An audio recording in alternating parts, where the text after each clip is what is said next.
যারা এতিমের হক নষ্ট করে তারা ক্ষতি করছে নিমজ্জিত, যারা এতিমের হক নষ্ট করে তারা ক্ষতি করছে নিমজ্জিত। নারে তাকবীর, নারে তাকবীর। আল কোরআনের আলো, আল হাদিসের আলো। তাফসীর কথা বলেছিলাম 103 নাম্বার সিরিয়ালের সূরা। সূরাটার নাম কি জানো? সূরাতুল ইয়াতীমা ফালা তাকফা। যারা এতিমের হক নষ্ট করে তারা ক্ষতি করছে নিমজ্জিত, যারা এতিমের হক নষ্ট করে তারা ক্ষতি করছে নিমজ্জিত। নারে তাকবীর, নারে তাকবীর। আল কোরআনের আলো, আল হাদিসের আলো।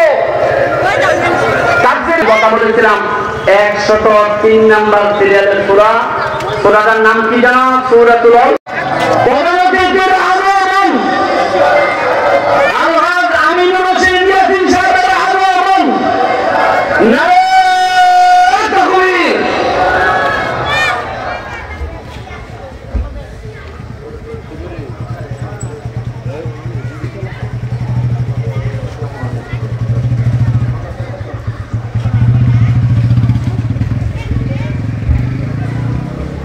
আমাদের প্রধান অতিথি উপস্থিত হয়েছেন। সকলে আলহামদুলিল্লাহ, সকলে নাম হবা।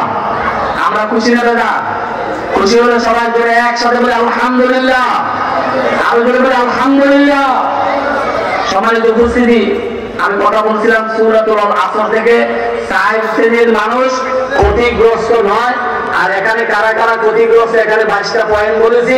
যারা মানুষ যারা মারে, মদ যারা খায়, ইবা যারা খায়, সুদ যারা খায়, ঘুষ যারা খায়, জিনা যারা করে, গান বাজনা যারা করে, মা বাপকে যারা বৃদ্ধাশ্রমে দেয়, এরপরে মানুষকে যারা ঠকায়, ওজনে যারা কম দেয়, খাদ্যে যারা ভেজাল দেয়, সেই শ্রেণীর মানুষ সবাই একসাথে বলেন ক্ষতিগ্রস্ত। সেই শ্রেণীর মানুষ ক্ষতিগ্রস্ত। তাহলে আমরা আর মানুষ আর আমরা ঠকাবো না, ঠিক কিনা? আমরা সমাজের মধ্যে ফেতনা লাগাবো না। ফিতনা তো আশব্দ মিনাও করতে, সমাজের মধ্যে ফেতনা তৈরি করা, বিবাদ লাগানো, ঝগড়া লাগানো, সেই শ্রেণীর মানুষ ক্ষতিগ্রস্তে নিমজ্জিত হয়ে যাবে। যারা রাস্তায় দাঁড়িয়ে আছেন, মেহেরবানি করে আমরা একটু অনুগ্রহ করে, দয়া করে, মায়া করে, মহব্বত করে বলছি, আপনারা আমাদের প্যান্ডেলের নিচে বসেন। আমরা অনেক সুন্দর বসার ব্যবস্থা করেছি। বিসমিল্লাহিররহমানিররহিম।